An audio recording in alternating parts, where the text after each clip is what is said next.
Double ka meetha తయారు చేసే విధానం. ముందుగా బ్రెడ్ తీసుకోవాలి. తర్వాత కట్ చేసిన బాదం ముక్కలు, అలాగే ఒక 1.5 స్పూన్ దాకా కస్టర్డ్ పౌడరు తీసుకోవాలి.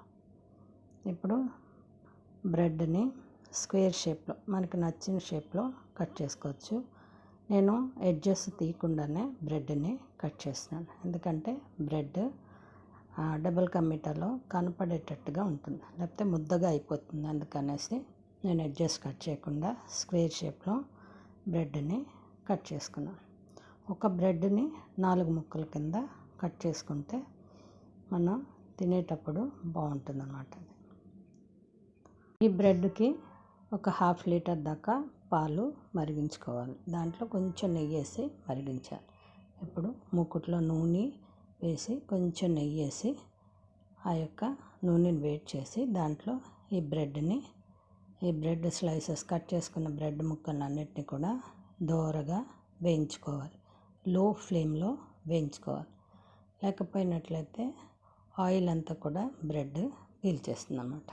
ఇంచేత లో ఫ్లేమ్లో మంచి గోల్డెన్ కలర్ వచ్చేంత వరకు కూడా ఈ బ్రెడ్ ముక్కలన్నిటిని కూడా దోరగా వేయించుకుని పక్కకు పెట్టుకోవాలి.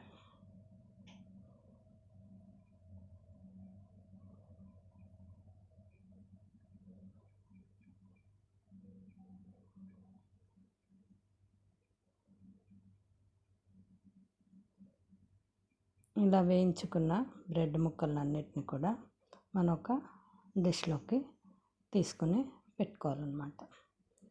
దీంట్లో పేపర్ వేసి ఈ బ్రెడ్ ముక్కలు వేసుకుంటే ఆయిల్ అంతా కూడా పీల్చేస్తుంది. ఇప్పుడు నేను వీటిని డిష్లోకి తీసుకొని పెట్టుకున్నాను. ఇప్పుడు కస్టర్డ్ పౌడర్లో మరిగించిన పాలు పోసి ఆ కస్టర్డ్ పౌడర్ అంతా కూడా పాలల్లో కరిగేటట్టుగా చేసుకున్నాను. ఈ మరిగించిన పాలని ఆ డిష్లో పోసుకొని ఈ కస్టర్డ్ పౌడర్ది అందులో వేసి కలిపాను. పాలలో కలిపిన కస్టర్డ్ పౌడర్ ఉంది కదా, ఆ మిశ్రమాన్ని అందులో కలిపి బాగా కలుపుకోవాలి.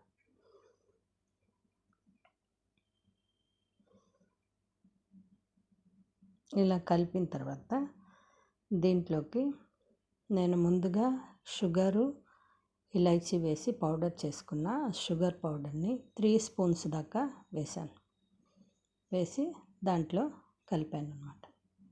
కలిపి ఈ బ్రెడ్ని దాంట్లో డిప్ చేసేటట్టుగా చేసి దానిపైన ఈ బాదం అంతా కూడా కట్ చేసిన బాదం ఉంది కదా, ఆ బాదం ముక్కలన్నీ కూడా చల్లి పెట్టుకుని ఇంకా రకరకాలైన డ్రై ఫ్రూట్స్ కూడా వేసుకోవచ్చు. నేను బాదమే వేసాను. దీనిని ఒక 1 అవర్ మనం ఫ్రిడ్జ్లో పెట్టుకుని చల్లగా అయిన తర్వాత తింటే చాలా బాగుంటుంది. ఇలాగా బ్రెడ్ అంతా కూడా ఆ పాలని పీల్చుకుంటుంది అన్నమాట. అది సాఫ్ట్గా తినడానికి బాగుంటుంది. అంతే, డబుల్ కా మీఠా రెడీ అయిపోయింది.